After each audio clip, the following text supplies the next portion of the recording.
The Nigerians in Diaspora Commission, NIDCOM, as part of its mandate, is to facilitate robust diaspora engagement and maximize the invaluable contributions of its diaspora to national development. This, the Commission has greatly achieved, as evidenced in the huge remittances inflows from the diaspora. Speaking at the workshop organized by the Nigerian Institute of Social and Economic Research, in collaboration with Nigerians in Diaspora Commission, NIDCOM, Honorable Abike Dabir Erewa states that the Nigerian diaspora has remitted over $90 billion in the last 5 years.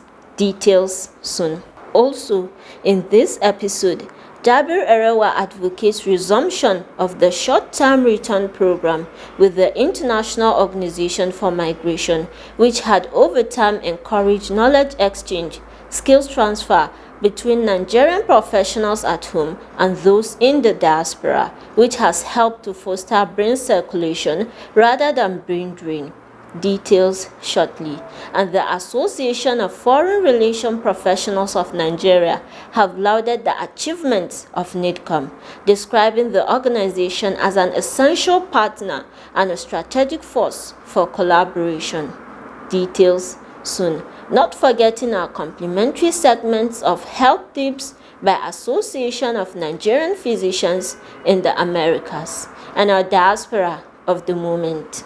This is your favorite show, The Diaspora. I am Khadija Bamali, your anchor. Please stay.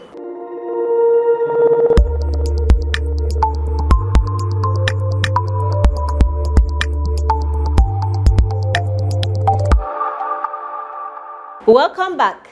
Let's begin with the Director of Nigerian Institute of Social and Economic Research, Professor Antonia Simbine, as she made her welcoming remarks. It is with great pleasure and a deep sense of responsibility that I welcome all of us to this stakeholder engagement on our ongoing study titled A Six-Continent Survey of Nigerian Professionals in Diaspora, Policy Measures for Harnessing Contributions to National Development. At NISA, our mandate is to conduct research and generate credible evidence for policy advisory. We provide evidence-based policy recommendations that address critical socioeconomic issues in Nigeria. And this study represents a significant step towards understanding and optimizing the contributions of Nigerian professionals to national development. Nigeria's diaspora community is one of the largest and most influential in the world, with over 17 million Nigerians residing abroad, some documented, some not documented. The diaspora population is distinguished by its high level of professional expertise, spanning fields such as medicine, information technology, engineering, education, finance, and entrepreneurship, and so on. Honorable Abike Dabiri Erewa, Chairman CEO, Nigerians in Diaspora Commission, spoke on the theme, A Six-Continent Survey of Nigerian Professionals in the Diaspora, Policy Measures for Harnessing Contributions to National Development. Take a listen. We're saying Nigerians at home, we need to work with Nigerians in the diaspora to be able to develop our country. India is a great example. If India could do it, Nigeria can do it. And Nigeria will do it. And we're beginning to do it. Healthcare. When the Minister of Health said, people are not coming to Nigeria to be treated, on social media they say, what is it talking about? I can testify that that is happening. Our Nigerian doctors are building hospitals back home in Nigeria. I opened one not too long ago, which is for rehabilitation, the first of its kind in Nigeria. People are coming.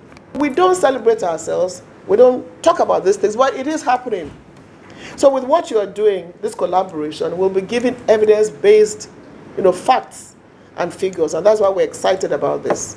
And as we work with you, we know that, as you said, it's just the beginning of studies. It's very important that we work on these studies, carry them out, and project them to the public. Ambassador Bolaji Akinremi, Director of Economic Trade and Investment, represented the Minister of Foreign Affairs. It is an honor to stand before you today at this important stakeholders engagement workshop. I extend my profound appreciation to the Nigerian Institute of Social and Economic Research and the Nigerian Diaspora Commission for organizing the event, which reflect our collective commitment to harnessing the potential of the Nigerian diaspora for national development. Nigeria boasts one of the most dynamic and influential diaspora population in the world. Across continents, Nigeria in the diaspora have made remarkable contribution to various sectors, including academia, medicine, technology, entrepreneurship, and diplomacy. Their remittances, just as has been mentioned over and over since I came, expertise and global network serve as strategic asset that, when effectively and has been effectively harnessed, is propelling Nigeria's economic growth, social development, and international standing. Other dignitaries, including National Assembly Committee Chairmen, were at the workshop and also spoke on the importance of an actionable strategy for enhancing Nigeria's socio-economic development. I want to commend the DG of NISA and your entire staff for this wonderful package of bringing all of us together to discuss issues that concerns the professionals in diaspora. It's a wonderful one. I also want to commend the DG of NITCOM that has done excellently well over these years, and wonderful collaboration with the National Assembly, and we want to commend you and tell you to continue in that state. I want to urge all of us to participate in this stakeholders engagement discussion, so that we'll come out with something that will take back to the government of the nation. I wish the participants in this program today success. I wish that at the end of the day, the information that will come up with, the studies that will be revealed, and all the discussions that will go on here, will come up with resolutions that can only promote, our diasporans having a lot more interest in Nigeria, and also encourage NISA to be able to do even a lot more. Like Nigeria celebrates Nigerians in Diaspora Day, we also celebrate Pravasi Bharatiya Divas every year on January the 9th, and confer Pravasi Bharatiya Samman Awards to select Indians living abroad as an acknowledgement and recognition of their achievements abroad and in India. Recently, an Indian couple living in Port Harcourt was among the winners of a quiz, No India program, and were awarded with a 15-day tour across India, including participation in the Pravasi Bharatiya Divas in January, last month. In the end, I congratulate NISER and NITCOM for all other organizers of this event, and thank them for extending invitation to Indian High Commission. We look forward to cooperation in this with NISER and NITCOM. I wish the workshop to be a success in attaining its objectives. My good wishes and regards to all present. Thank you. In another development, the Nigerians in Diaspora Commission, NITCOM, and the International Organization for Migration, IOM, held a strategic meeting to deepen synergy on strengthening migration and diaspora engagement. We focus on saving lives, mostly in terms of stranded migrants in difficulties, but also internally displaced persons. And then finding durable solution for people. So what can be the long-term solution, be for internal displaced persons or for stranded migrants, and then facilitating regular migration. So really enhancing existing regular pathway to avoid that people emigrate irregularly, and certainly a very big portfolio that a country like Nigeria, that used to be more an immigration country and more recently became more immigration as well, is the engagement of its diaspora for the development of the country. So we have worked in several of our member states on that. I know that in Nigeria we worked together on a diaspora policy.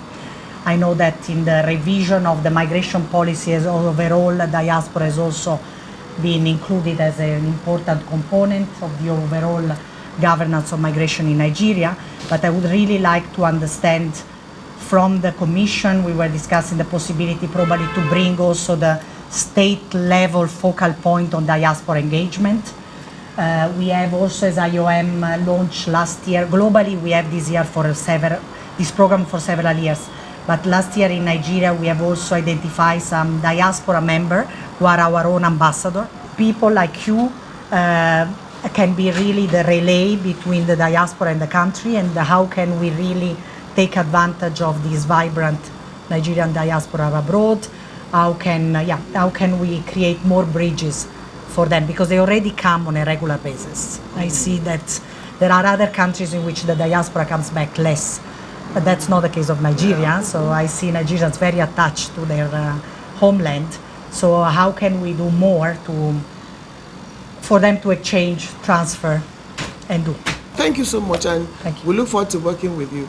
And number one, we thank you for the policy, the diaspora policy, that we worked with IOM to achieve.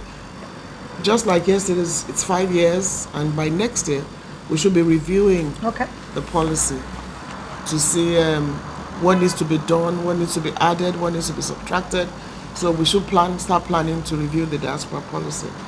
And then I still think that the Diaspora Commission and the IOM are not doing enough. So I'm hoping that we can do much more than we have done in the past. Sure. For instance, all the programs you spoke about are programs that we should adopt. The short return program, for instance, you use the words you used to. I think we should start again. For instance, we have our professionals, doctors, lecturers, who come home, spend a few months here on the sabbatical, and then give back to the society. So it's one of the things that I think IAM can be part of and sponsor, because they're numerous. So it's a program that I believe that you're doing in other places. We can work with you, and we have them. We know them. We can identify them and say, you know what, be part of this program that we're doing with the IAM. So I think that is could be something that can work. We have every state now has a diaspora focal person. It's still a new phenomenon. So we want to have more capacity building. Maybe we're supposed to have had the retreat, a summit of diaspora focal persons. We just choose a state. It doesn't have to be Abuja. Okay. And then work with you.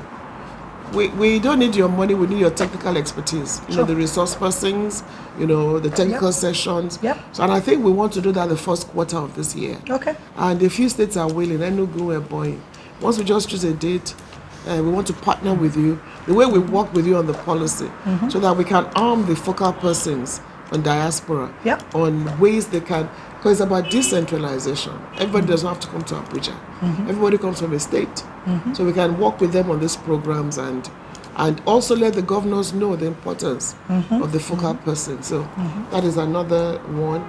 And the Association of Foreign Relations Professionals of Nigeria partners with NIDCOM to strengthen diaspora engagement. The purpose of this visit is purely for sensitization in relation to our forthcoming annual conference, which normally bring in people of stellar standing to come and share their experience as it reflects foreign policy and its implementation. And the topic for this year is about using PPP as a catalyst against neocolonization. So the topic is purely to examine the role public-private partnership can do in developing a nation and in trying to checkmate neocolonialism in Nigeria as well as in Africa. We will agree with me that the standing of Professor Morgan is eminently qualified to handle such topic. Now, the second reason for our visit is to try to deepen our relationship with NIDCOM, because there is no doubt that we are operating at the frontiers of the nation. And as our organization has started itself with the idea of giving back to society by way of training, we believe that officers of the NIDCOM team should also benefit from our training programs. We're willing to partner with you and work with you and build a stronger relationship. We also count. We'll also be counting on your wealth of experience and knowledge. We'll be seeking advice from you how to deepen diaspora engagement further. We'll also be inviting you to our programs. We have the Diaspora Day, July 25. So please ensure we send the letters to them. Come and sit with us, and maybe one or two of you can also speak at the event. We have the Diaspora Investment Summit in November, where we try to bring Nigerians abroad to see where can you invest in. And we're glad that we're succeeding in that regard. A platform to engage with them to say, you know what, you can invest here and there. But there's a lot more to be done. We're still scratching the surface. Yes. Even remittances, we said $90 billion in the last 5 years, we're still scratching the surface. And that is why we're glad that policies are being put in place for the diaspora. CBN has a policy now that makes it easier for them to transfer the money. We're working with Minister of Trade and Investment, Industry, Trade and Investment, on policies that will encourage more diaspora investments. And we should be talking about diaspora direct investment. When we look for investments, let's reach our diaspora first. So I thank you for the visit, and we definitely will be working further with you. Let's take a short break. The Diaspora continues shortly. That because you go to what you consider a better environment, that all back at home is rubbish, God forbid, we must reject that and portray Nigeria in the best of image. There are great prospects for this country. We all have responsibility to make it greater. God bless you. Welcome back. Up next is our health tip segment with AMPA Doctor.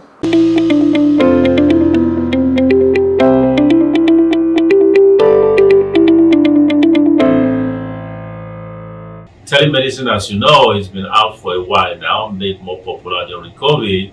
But what AMPA is doing with telemedicine is a little different. Whereas we have a lot of apps that are episodic in nature, you call when you have a cold, you see someone, but you don't see the same doctor, there's no management of any chronic disease. AMPA brings to the fore a new program of continuity of care. Let's remind ourselves of certain facts. We do know that the life expectancy in Nigeria is 55 years. We know that among the top 10 contributors to mortality includes chronic diseases like diabetes and hypertension. We also know that the physician to patient ratio in Nigeria is 1 to 10,000 when the WHO recommends 1 to 1,000. Therefore, there is no effective way to control the risk factors, to take care of patients, and to decrease and improve high, healthy living standards. This way AMPA comes in with telemedicine. Telemedicine has become one very novel contribution to healthcare delivery in Nigeria. How does it work?